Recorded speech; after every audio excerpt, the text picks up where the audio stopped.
We're at the Venice Film Festival. We're just about to start our event. Today there will be a panel talking about VR and also migration issues, while at the same time people will be able to watch the documentary on the 10 headsets we've prepared. So in a few moments we will finally find out how people react to No Borders. It's going to be the first true public screening of this thing. So exciting. We're a little nervous about how it's going to go, and we're curious to see how people are going to react to our documentary. It's a strong emotion. Also, what we see, storyboard is reality. So when you watch this sort of video, you feel that you could be there.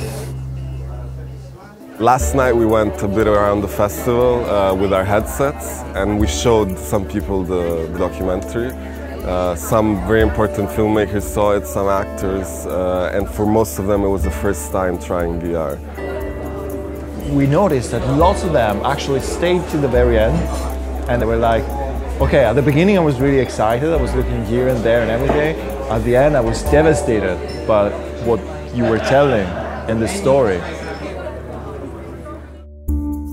When we started making the documentary, we wanted to give it an international approach. We didn't want to dub because it takes you out of the immersive experience, so the only options we were left with was subtitling. Suddenly with VR this becomes a big challenge.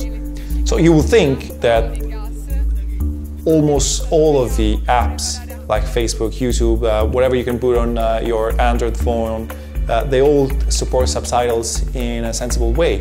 It turns out they don't. Instead, we had to look for the right app that supports subtitles in the way we want, with the right size. But it's incredible to see how such a simple element of filmmaking still hasn't been tackled. We had really great reaction from the audience. There was a lot of press, all the major TV stations came to interview us. A lot of interest in the technology, a lot of interest in the topic.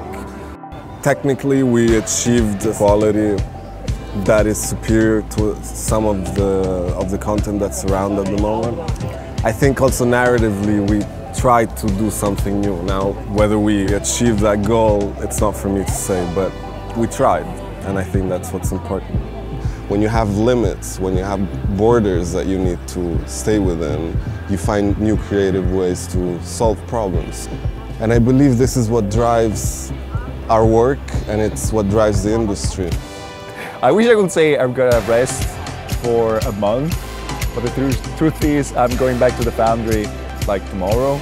I hope that I can bring some of the things that I've learned from this experience into Cara VR. If you have a story to tell, you need to try and tell it. And VR gives you the opportunity to do something completely new. Anyone can invent, anyone can experiment. And it will probably be something that's fresh, something that's unique, and something that nobody ever before has done. And that's, I think, what's the most exciting element of VR right now. It feels amazing to have finished, and I think it's a great achievement for us as a group, as a team, and as a company. And for me personally as a director, I'm very, very pleased that we were able to do this.